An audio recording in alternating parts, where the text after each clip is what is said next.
ఇప్పుడు అల్లం తెల్లవాయి కూడా మనకి బాగా ఫ్రై అయిపోయింది చూడండి ఒకసారి. ఇప్పుడు టమాటాలు కూడా వేసుకున్నాం.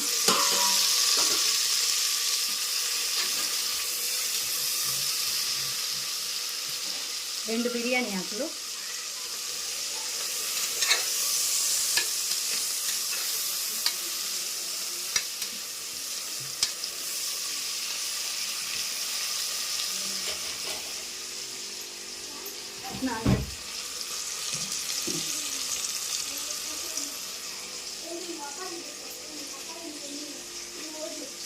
ఇప్పుడు టమాటాలు మగ్గేదానికి మనమైతే కొంచెం ఉప్పు అయితే వేసుకున్నాం. మళ్ళీ చాలకపోతే కొంచెం వేసుకోవాలి.